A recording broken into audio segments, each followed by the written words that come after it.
रात 1:17। काली अंधेरी रात। हाईवे पर एक सनसनाती कार चली जा रही थी जंगल के बीचों बीच से। उस कार में 3 दोस्त थे जो पार्टी करके गोवा से मुंबई लौट रहे थे। आयान गाड़ी चला रहा था, मीरा गाने सुन रही थी और आरव पीछे बैठ मस्ती कर रहा था।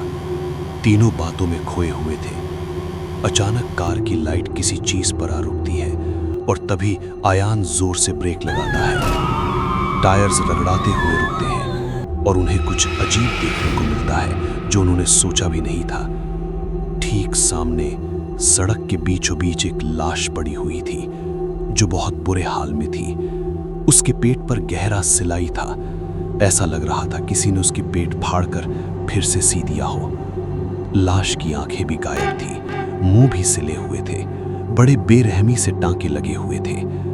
ये देख सबकी आंखें फटी की फटी रह जाती है और वो बिना कुछ सोचे समझे वहां से निकल भागते हैं। भागते भागते भी उनकी नजरें उसी लाश पर टिकी थी। काफी दूर बिना रुके गाड़ी चलाने के बाद उन्हें आगे एक ढाबा दिखता है और वो ढाबा पर खुद को शांत करने के लिए रुकने की सोचते हैं। गाड़ी रुकती है और तीनों दोस्त ढाबा के अंदर जाते हैं। सबके चेहरे पर घबराहट थी और जो रास्ते में हुआ वो उनके दिमाग में बार बार घूम रहा है। तीनों अंदर जाकर चुपचाप एक टेबल पर बैठ जाते हैं और सोचने लगते हैं कि वो लाश किसकी थी और किसने उसे इस तरह रोड पर फेंक दिया था। तभी उन्हें चाय परोसा जाता है और वो चाय पीते पीते रास्ते पर हुई घटना के ऊपर बात कर रहे होते हैं। तभी आरव कहता है, मैं थोड़ा फ्रेश होके आता हूँ। और टॉयलेट किस तरफ है? ढाबा के मालिक से पूछते हुए वो टॉयलेट की तरफ चला जाता है जो किनारे पर थी। इधर आयान और मीरा चाय पीते पीते रिलैक्स कर रहे थे। तभी अचानक से आरव की चिल्लाने की आवाज आई। आयान और मीरा डर गए। वो अपनी टेबल से उठे और भागते हुए उस टॉयलेट की तरफ गए जहां आरव गया था। उन्होंने देखा टॉयलेट का दरवाजा खुला हुआ है और आरव की टॉर्च गिरी हुई है, लेकिन आरव गायब है। वो आवाज लगाते हैं लेकिन आरव कहीं नहीं मिलता। मीरा डर जाती है और घबरा कर रोने लगती है।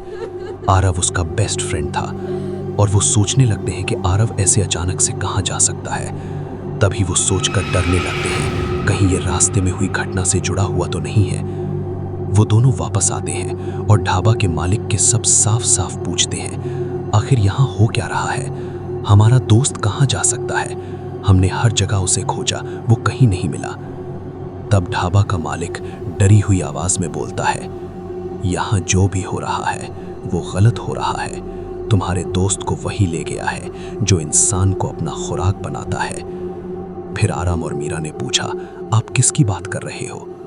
बुढ़ा कहता है, यहाँ जंगल के पीछे एक ऐसी चीज रहती है जो हर साल 15 दिन के लिए निकलता है अपना पेट भरने के लिए। आज 15वां दिन है। आज वो अपना पेट भर के वापस अपने गुफा में सो जाएगा और ये मंजर हर साल इसी तारीख को आता है। लेकिन आयान और मीरा इस बातों को नजरअंदाज कर देते हैं और आरव को खोजने की सोचते हुए जंगल के पीछे जाने का रास्ता पूछते हैं। पर ढाबा के मालिक ने उन्हें वहां जाने से सख्त मना करता है और कहता है, वहां जो भी जाता है वापस नहीं आता है, वहां जाने की गलती मत करो। लेकिन आयान और मीरा उसकी बात नहीं सुनते हैं और वो वहां से निकल जाते हैं मशाल लेकर सीधे जंगल की ओर। जंगल बहुत घना और सुनसान था, लेकिन वो अपने दोस्त के लिए जंगल के अंदर बढ़ते चले जा रहे थे। काफी दूर जाने के बाद उनकी नजर पड़ी एक गुफा पे और वो दोनों गुफा देखकर हैरान हो गए। लेकिन उन्हें ये नहीं पता था कि ये गुफा अब उन्हें लौटने नहीं देगी। आयान और मीरा बोलते हैं, शायद आरव यहीं हो सकता है, लेकिन उन्हें नहीं पता था आरव को खोजते खोजते वो अपनी ही मौत तलाश कर लेंगे। गुफा के अंदर से भारी बदबू की महक आ रही थी, जैसे अंदर काफी दिनों से कुछ सड़ रहा हो। लेकिन वो बिना परवाह किए अंदर कदम रखते हैं। अंदर जाने के बाद उन्हें गुफा का खौफनाक नजारा दिखता है, जहां बहुत सारी लाशें पड़ी हुई थी। सबके पेट बीच से बेरहमी से फटे हुए थे और सिलाई की हुई थी, ठीक उसी हालत में जैसा उन्होंने बीच रास्ते पर पड़ी हुई लाश को देखा था। उसमें से बहुत सारे लाश सड़ चुके थे और उनमें से महक निकल रही थी। ये मंजर देखकर आयान और मीरा का शरीर ठंडा पड़ गया और वो बोलने लगे कि वो कहाँ आ गए हैं। पर वो नज़ारे से ध्यान हटाकर आरव को खोजने की कोशिश करते हैं। लेकिन आरव उन्हें कहीं नहीं मिलता। तभी उन्हें कुछ आहट सुनाई देती है, जैसे कोई हवा का झोंका टकराया हो गुफा के अंदर। तभी उनकी नजर पड़ती है एक बड़े से आदमखोर पे। उसका बड़ा बड़ा पर था, भयानक शक्ल, न इंसान था न जानवर, ऐसा कि कोई सोच भी नहीं सकता।